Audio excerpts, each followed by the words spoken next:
അങ്ങനെ ദുബായിൽ flight land ചെയ്തു.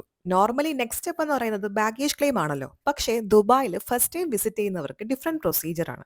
വലിയൊരു ക്യൂ ആയിരുന്നു അവിടെ. ദുബായ് ഒരു ട്രാൻസിറ്റ് ഹബ് ആയതുകൊണ്ട് തന്നെ പല കൺട്രീസിലുള്ള ആൾക്കാർ ആ ക്യൂവിലുണ്ടായിരുന്നു.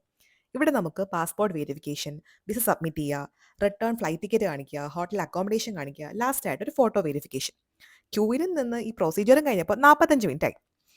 അങ്ങനെ എല്ലാം കഴിഞ്ഞ് പുറത്തിറങ്ങിയപ്പം അവിടെ ദേ നിൽക്കുന്ന എൻ്റെ ആത്മാർത്ഥ സുഹൃത്ത് ഒരു ഫ്ലവർ ബൊക്കറ്റ് ഷോപ്പിന് മുന്നിലായിട്ട് ഒരു ഫ്ലവർ പോലും വാങ്ങാതെ. താങ്ക്സ് ആഷിക്കെ. അവിടെ നിന്ന് ഒരു ക്യാബ് എടുത്ത് ഞങ്ങൾ ദുബായ് കാഴ്ചകളും കണ്ട് നേരെ പോയത് ആദാമിന്റെ ചായക്കടയിൽ ബ്രേക്ക്ഫാസ്റ്റ് കഴിക്കാനാണ്. നല്ല വിശപ്പുണ്ടായിരുന്നു.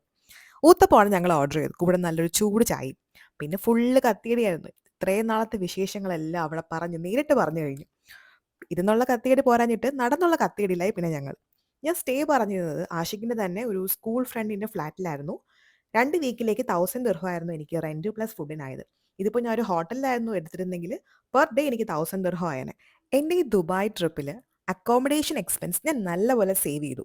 ബാക്കി വിശേഷങ്ങൾ നെക്സ്റ്റ് വ്ളോഗിൽ.